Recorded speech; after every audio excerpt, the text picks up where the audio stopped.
হাজারা বেগম সরকারি প্রাথমিক বিদ্যালয়ের 6তলা ভবনের ভিত্তিপ্রস্তর স্থাপন করা হলো আর কি। এটি এই এলাকার আসলে তো জানেনই যে এই এলাকাতে নাগরিক সুবিধা বঞ্চিত। সেখানে দীর্ঘদিন পর এখানে একটা যদি 6তলা প্রাথমিক বিদ্যালয় সেক্ষেত্রে আমাদের এই এলাকার যারা এলাকাবাসী রয়েছেন তাদের বাচ্চাদের লেখাপড়ার 1 থেকে 5 লেখাপড়ার একটা সুন্দর পরিবেশ তৈরি হবে আর কি। আরেকটা বিষয় আমি জানতে চাচ্ছিলাম যে আপনার খাল নিয়ে আমি প্রশ্ন করতে চাচ্ছিলাম যে আপনার বনশ্রী রামপুরা খাল যেটা আছে আবার আপনার যে খালটা খালের দখল দূষণ মুক্ত করার জন্য আপনি কি কি পরিকল্পনা হাতে নিয়েছেন? দেখুন, আপনারা যদি এখন এই যে মান্ডা খাল বা জিরানি খাল এগুলিতে চলাচল করেন, দেখবেন সেই মান্ডার থেকে এই পর্যন্ত কিন্তু নৌকা দিয়ে আসা যায়।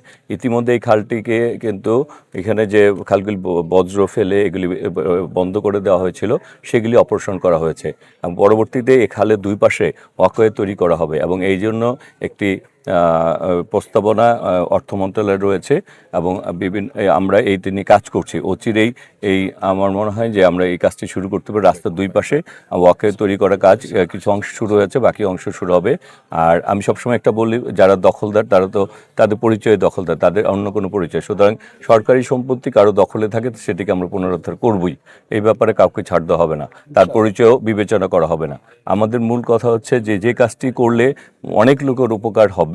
আমরা আমাদের মাননীয় প্রধানমন্ত্রী জনাব তারেক রহমানের নির্দেশে আমরা জনগণের সেবা দিতে প্রস্তুত।